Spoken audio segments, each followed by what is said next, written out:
So I want to tell you a little bit about Fishbein, because this again goes to some medical history that puts this in context, because Hoxie wasn't the only person they were trying to do in. He really was successful in turning what had been a lame organization into a powerhouse. He was able to single-handedly defeat Harry Truman's national health insurance bill. Doctors were starting to make a fortune in practice. The AMA's success was based on fighting quackery and exposing medical fraud.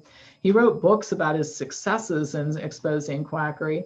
He termed chiropractic a malignant tumor whose theory was so simple that even farmhands could understand it, and stated that osteopathic medicine was a way to get into practice through the back door. Chiropractic was through the cellar.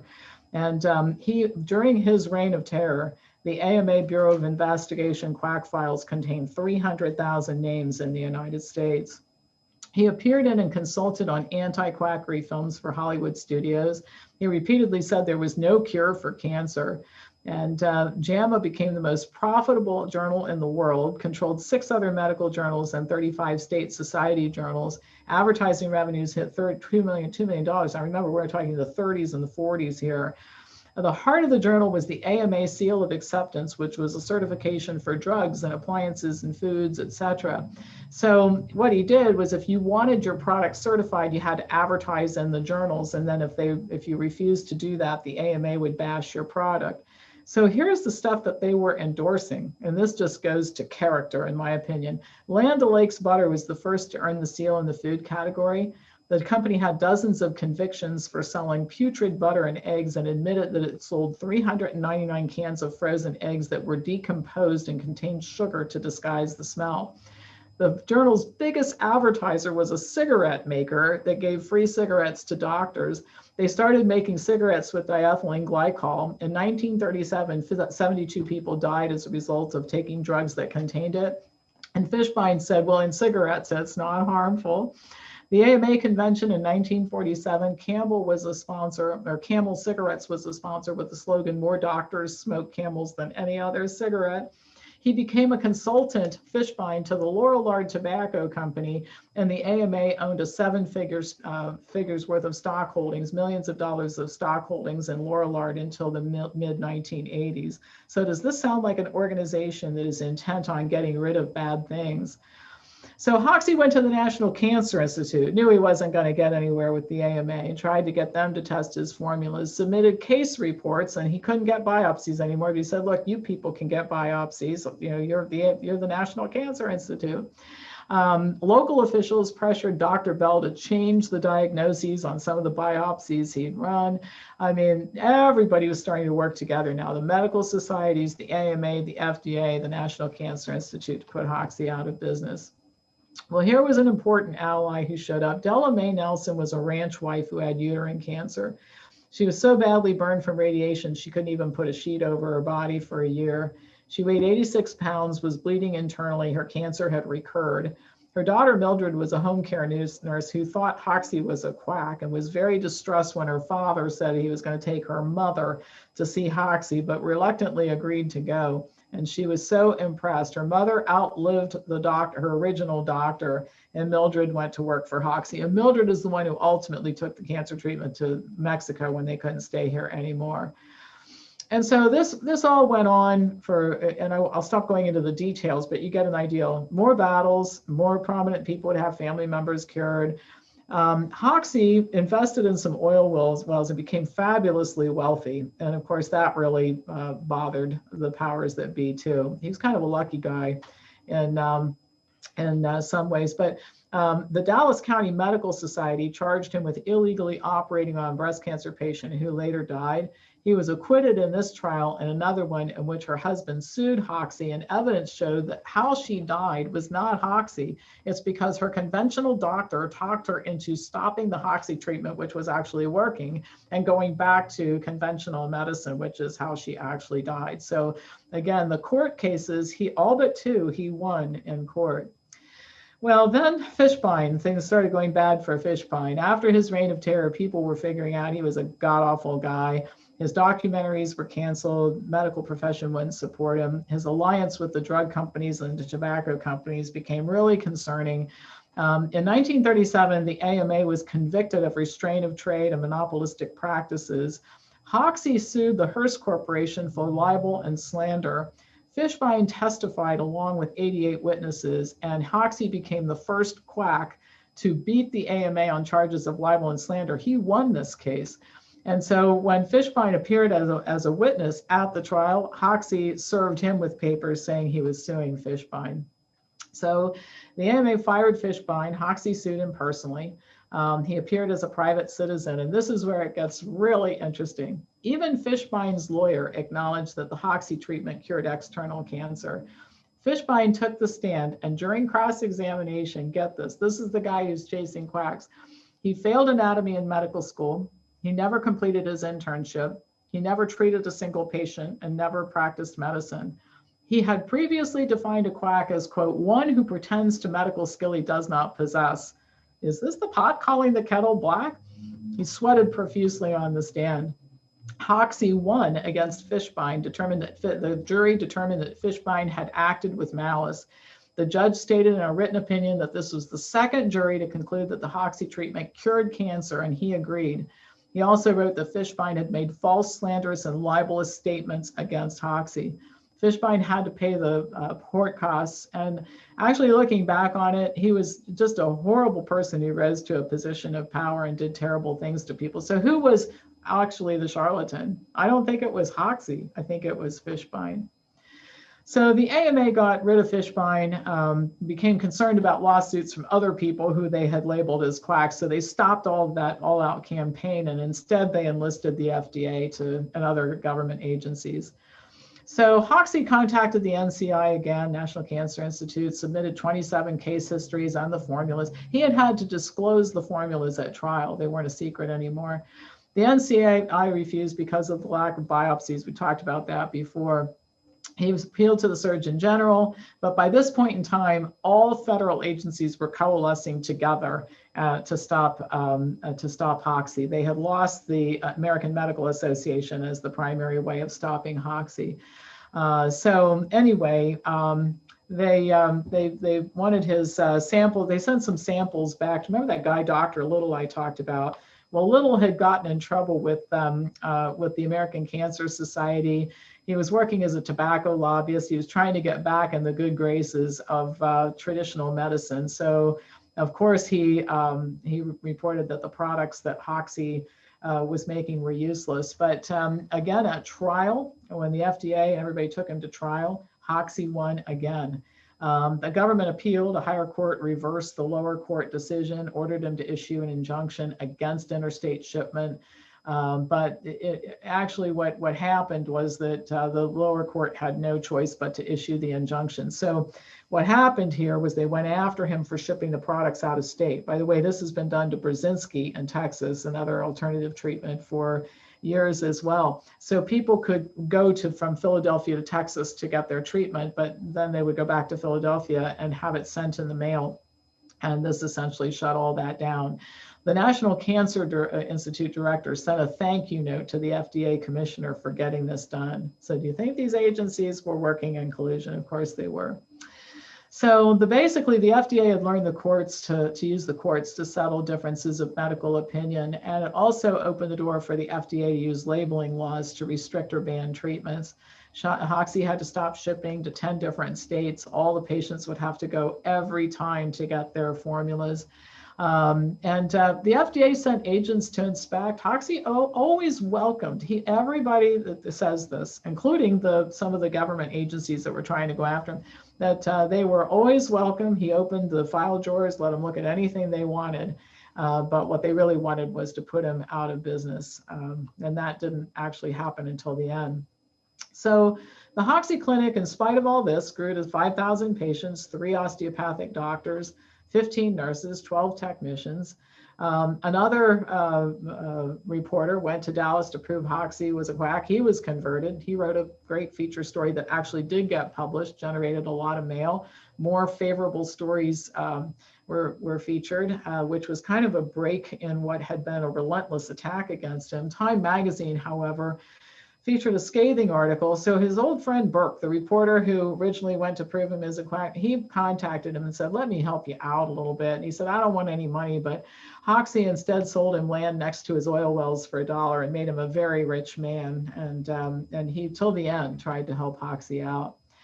So now the IRS gets involved. If you can't bring Hoxie down through the National Cancer Institute, the FDA, you get the IRS involved. And Hoxie, part of Hoxie's problem was he bragged about beating the government. He bragged about his court victories, and that made everybody very angry. But he continued to treat people through all of this. The clinic was making in the 1950s $17,000 a day.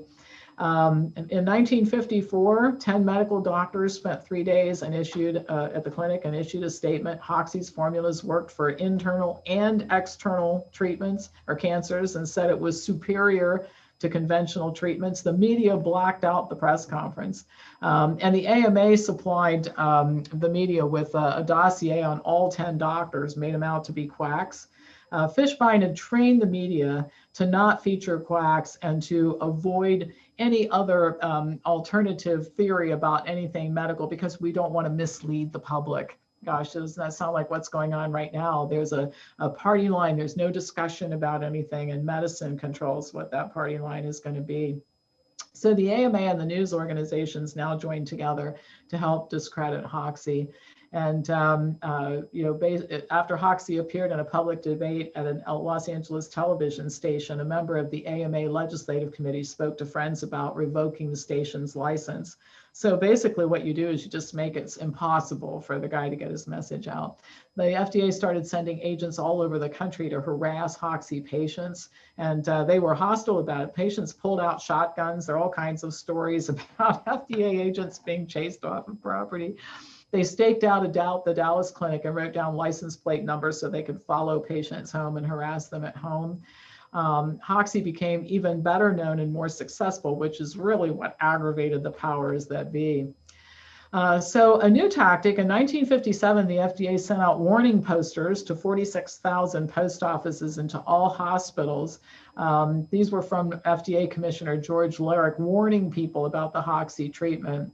And they called him a murderer. So it was like the big wanted posters you see in the post offices. That's what they were doing with Hoxie. They also warned, that warning was broadcast nationally on the radio.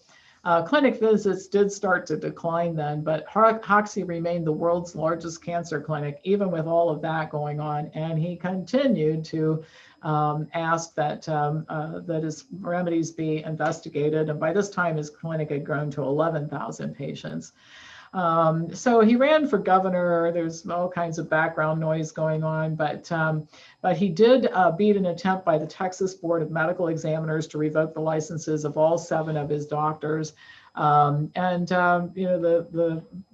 of his clinics in Pennsylvania, they chased around the doctor who owned that. So other Hoxie clinics had to close. There were other doctors opening Hoxie clinics, and they eventually all closed. 2 clinics opened in Los Angeles. Hoxie appeared at rallies with 10,000 people sponsored by the National Health Federation, which he helped to finance. FBI agents scanned license plates and tapped phones and tried to block media appearances. And, again, licenses for his doctors were suspended because there was an obscure precedent showing that doctors couldn't work for lay people. But in every hospital in the country, doctors are working for lay people. The Texas Attorney General declared a 1949 statute legalizing naturopathy unconstitutional. So that was Hoxie's only legitimate credential. So he had to lease the Dallas clinic to a medical doctor in order for patients to get treatment. The FDA served that doctor with an injunction. In 1958, California State Attorney General Caspar Weinberger introduced a bill to outlaw all non-conventional cancer treatments. It passed. The only exemptions were for religious reasons because Weinberger had Christian Scientists in his family. So of course they always take care of their own, even if other patients can't have access to what they want. Those laws were adopted by other states, which is one of the reasons why alternative cancer treatments always generate more controversy than other types of alternative treatment. In 1958, doctors from British Columbia visited the American Medical Association, National Cancer Institute, FDA, American Cancer Society, and Hoxie Clinic and reported there was no evidence to support the Hoxie treatment. Dr. Taylor signed a consent order to stop offering it.